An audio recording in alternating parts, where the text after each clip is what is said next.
जन सेवा Vidya Vihar high school के बच्चों का आज की इस कक्षा में स्वागत है।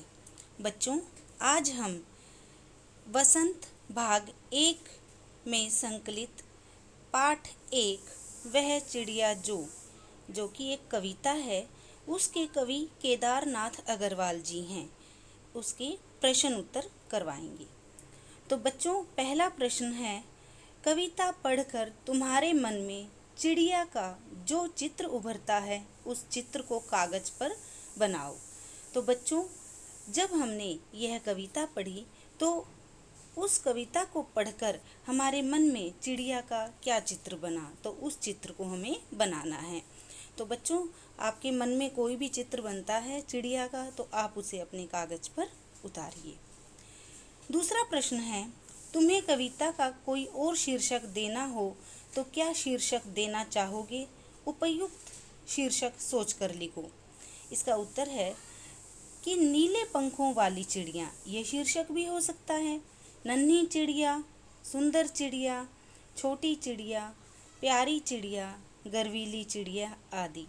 तो बच्चों, हमने यह कविता पढ़ी उस समय हमारे दिमाग में और भी इसके अन्य शीर्षक जो हैं आते हैं, तो हमें यह ज़रूरी नहीं है कि वह चिड़िया जो ही हमें यह शीर्षक लिखना है। हमें जो भी इसका शीर्षक अच्छा लगता है हम वो लिख सकते हैं।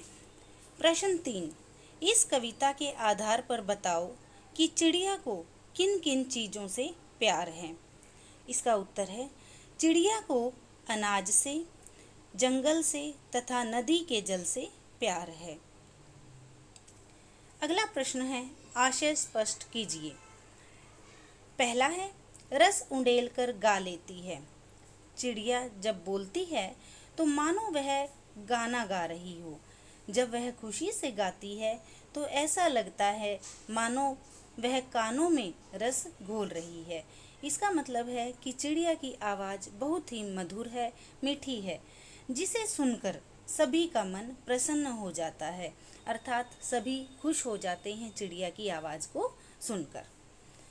इसका ख भाग है, चढ़ी नदी का दिल टटोलकर जल का मोती ले जाती है। तो इस पंक्ति का हमें अर्थ बताना है।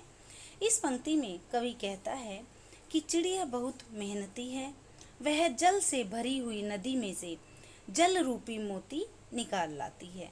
इसका मतलब है कि उस जल से, जो नदी भरी हुई है पानी से, उसमें से चिड़िया एक बूंद पानी लेकर अपनी प्यास बुझाती है। तो बच्चों